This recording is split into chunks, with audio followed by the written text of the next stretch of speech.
Big LEZ'S League, an all rugby league experience. Hello, welcome back to Big LEZ'S League, an all rugby league experience. Welcome to another edition of The Drawing Board. How this is going to work this year, we're going to have 2 to 3 shows. We're going to have a review show at the start of the week going through the previous round, which is what this podcast is going to be.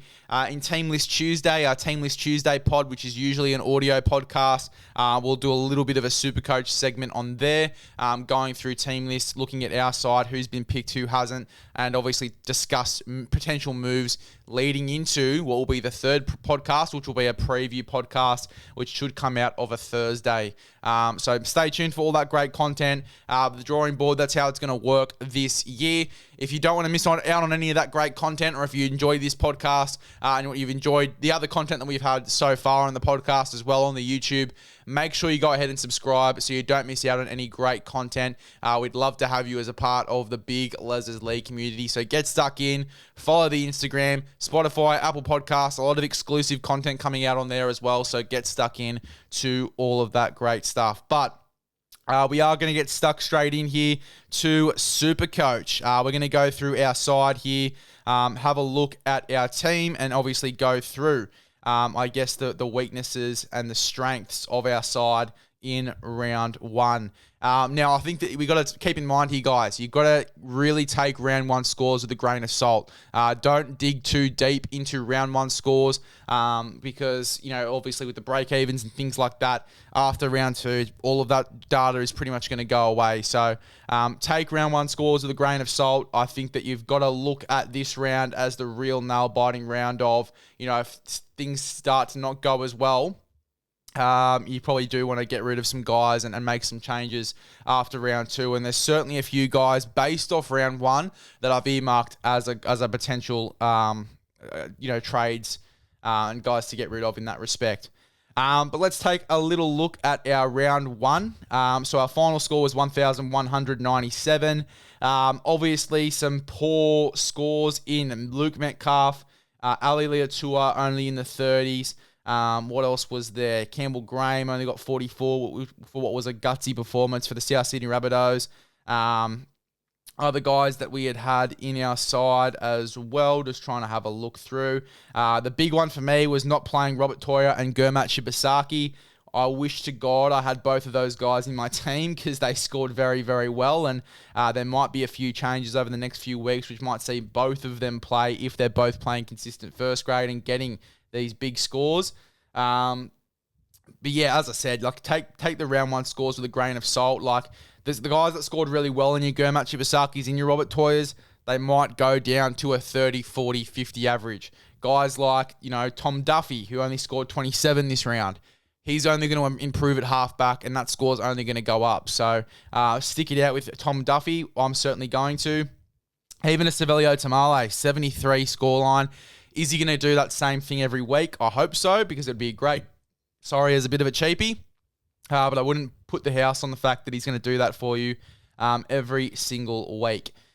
So things like that, guys, it's the big reason as to why we don't usually take these sort of scorelines too seriously. KO Weeks as well, 33 score at fullback. He was well contained against the Warriors. I think that he'll be a guy that you will see get a bit of a bigger scoreline when he starts to break tackles a little bit more and really work on his craft at fullback. So definitely a watch there, KO Weeks. But I got him in late, paid a bit of a price for that in regards to scores in the first week, but certainly looking forward to what is going to be a really telling second week of SuperCoach. So that's a little summary of how he went last week. Metcalf, guys like Lomax and Campbell Graham getting in the 40s. Angus Crichton only got 55. That score is going to go up next round. Ali Leatua only 33 for KO Weeks as well. These sort of scores are only going to go up. Now, the projected score for round two, based off SuperCoach Plus, it is 1,091. I think I'm going to get above that. I'm probably predicting myself to get around 1,200 because I'm just thinking that these sort of guys that did get low scores in the previous round, they're going to go up for sure. And the break-evens are really interesting. I'm keen to see if those break-evens change throughout the week for some of these guys. Like, for example, Zach Lomax, he's got a 111 break even, which is massive. You've got guys like Ali Leatua with a 72 break even. You got Savelio Tamale with a negative 26 break even. So if he scores just 1 point, his price is going to go up after the big performance last week. There's some really, really hectic break evens here for some of these guys, just based off some massive scores in round one. So there's definitely a few watches in this team. In regards to changes for this week, I'm probably not looking to make too many trades. I'm probably looking to keep the team very, very similar. I am going to watch team lists very, very closely this week, and then obviously make my decisions off the back of that. Now, Kula Kefu Finefiliaki, probably the only change I'm going to make right now. He's obviously going to be out next week. He failed his HIA, so he's going to be out for that mandatory stand down. I'm probably going to bring in a Robert Toya, to be honest. I'm going to take a punt on Robert Toya at the moment. That could very well change going into closer to Team List Tuesday and closer into round two. But yeah, in regards to trades and things like that, I'm probably not looking to go too gun-ho in trades this week. Riley Smith will be a watch too. Obviously, the cheapie of everyone's SuperCoach team. He is currently, what's the ownership percentage of a Riley Smith? Let's have a look. Can we find it?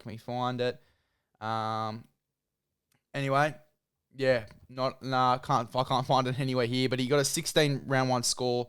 It's something you'd predict for a guy that is that cheap.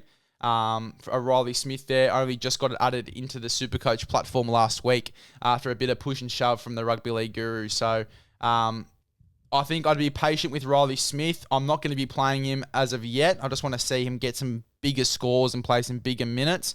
But that'll be one I'll wait on. The guys I'm watching closely this week will be Riley Smith. It'll be Luke Metcalf. I'm watching him very, very closely. If he does get a pretty poor score, he will be traded, guys. Ali Leatua the same. I'm paying too much for him to be shit in SuperCoach and a SuperCoach perspective.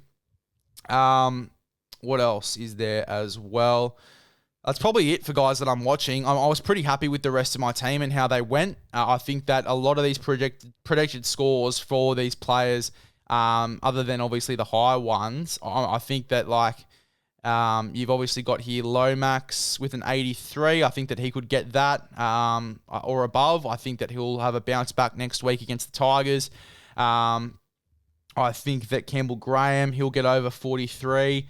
I think that as well, you'll probably see Cleary potentially push that 80 score as well with a dominant performance. Horsburgh, I think, will get over 47. I think there's a few score lines here where I'll sort of push to get over. I think Tom Duffy's definitely going to get over 22. I think that we'll see Yongi get over 37. There's a lot of scores here I think I'll definitely get over. So my projected score, in my opinion, not SuperCoach-wise, in my opinion, would probably be around the 1,200 mark. That's the goal for next week. But no trades as of yet. And obviously, when we do make trades and things like that, you guys will be the first guys to know in that preview show that's going to come out of a Thursday. So make sure you stay tuned for that. Make sure to subscribe down below. What changes are you making this week? But those are the guys that I'm keeping an eye on. The SuperCoach side should come up on screen very, very shortly if it hasn't already. But make sure to subscribe, become a part of the big LEZ'S League community. We're going to see you guys in the next one.